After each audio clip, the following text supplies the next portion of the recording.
Bonjour à tous, je suis Florent Babiel, votre coach en matière de schizophrénie. Alors, je voudrais d'abord commencer par vous souhaiter la bonne année, parce que je n'ai pas eu l'occasion de le faire dans ma précédente vidéo, donc je vous souhaite à tous et toutes une très belle année. J'espère que vous allez pouvoir progresser en matière de schizophrénie et on va tout faire ensemble pour que vous progressiez en matière de schizophrénie, que ce soit les familles, les personnes soignées, mais je sais que je suis aussi regardé par le personnel de santé. Donc voilà, on va tous progresser ensemble dans la même direction. Aujourd'hui, dans cette vidéo sur la schizophrénie, je voudrais vous parler d'une chose qui est vraiment très importante, c'est la perception.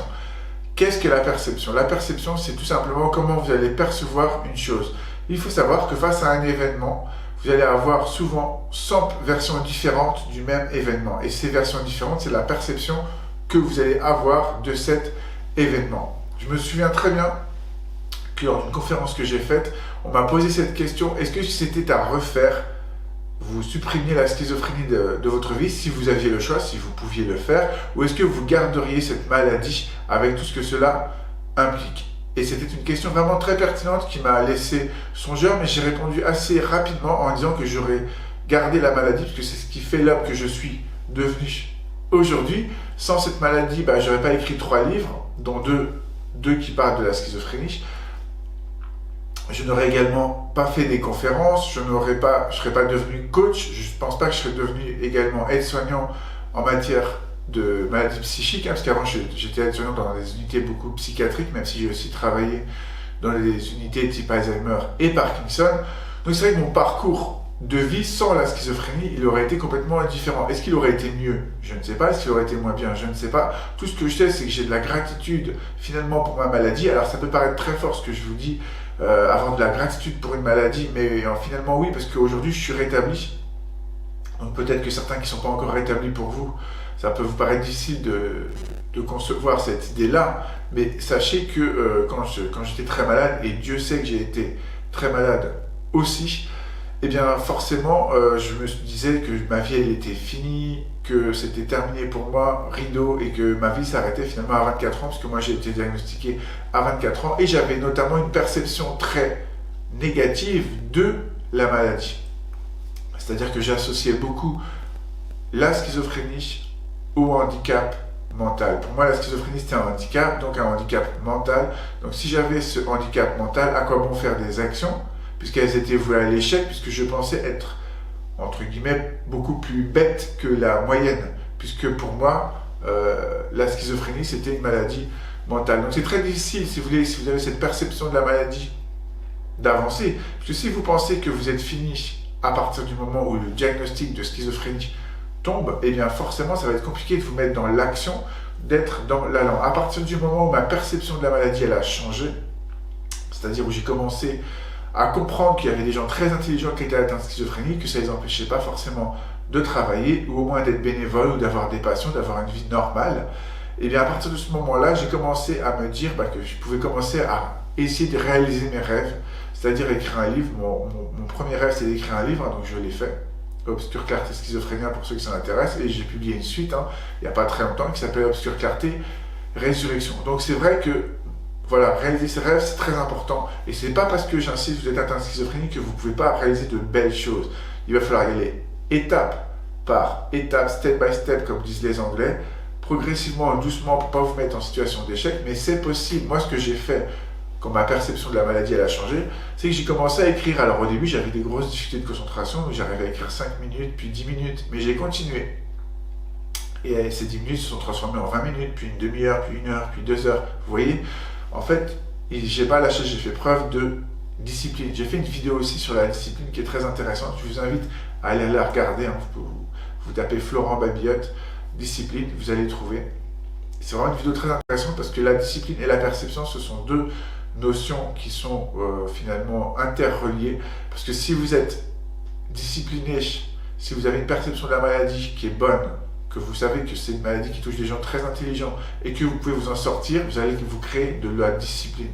La discipline, c'est mieux que la motivation. La discipline, ça va être de faire des choses à intervalles réguliers, avec constance et régularité, comme un sportif ou comme un pianiste, vous voyez, qui devrait répéter ses gammes pour être bon. Vous allez répéter, vous, des choses qui sont bonnes pour votre esprit et votre corps. Parce que si vous occupez de votre esprit, votre corps, vous allez vous occuper également de la maladie.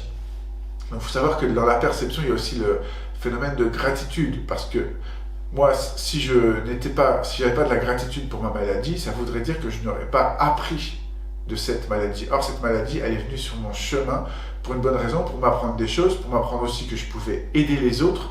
Ça m'a aidé dans mon parcours, ça m'aide encore aujourd'hui parce que quand je fais des coachings, les gens que je coach, ils m'apprennent aussi des choses. C'est un échange avant tout. Je leur apprends des choses, mais ils m'en apprennent aussi et je m'en sers également pour les autres personnes que je coach. Donc c'est très important de voir à la fois quand il vous arrive quelque chose de difficile. Il ne s'agit pas d'être dans le monde des bisounours et de se dire je ne veux pas voir le négatif. Il ne s'agit pas du tout ça. On n'est pas là pour renier la difficulté de la maladie, pour renier votre souffrance et vos émotions, évidemment que non. Mais je suis là pour remettre les choses en perspective et vous dire que ce n'est pas parce que vous traversez un moment difficile que vous ne pouvez pas par la suite traverser encore de beaux moments. Voilà, si vous faites preuve de discipline, si vous avez une bonne perception de la maladie, si vous avez conscience que l'on peut s'en sortir, il faut savoir que sur 3 personnes qui prennent un traitement adapté, je dis bien adapté, parce que des fois il y a des abus, donc il ne faut pas être dans le surdosage, mais sur 3 personnes qui prennent un traitement adapté, il y en a 2 qui vont se stabiliser, qui vont finir par se stabiliser au bout de plusieurs années. C'est quand même énorme, 2 sur 3. Donc voilà, les choses ne sont pas du tout figées. La maladie n'est pas quelque chose de fataliste. Vous pouvez vous en sortir si vous mettez en place des choses. Il faut avoir une perception positive de cette maladie parce que c'est une maladie qui touche des gens qui sont très intelligents. Gardez ça à l'esprit, les amis. Ayez une perception donc, de votre maladie qui n'est pas que négative. Il ne s'agit pas de, comme je disais tout à l'heure, de renier vos difficultés et les difficultés qui sont liées à la schizophrénie.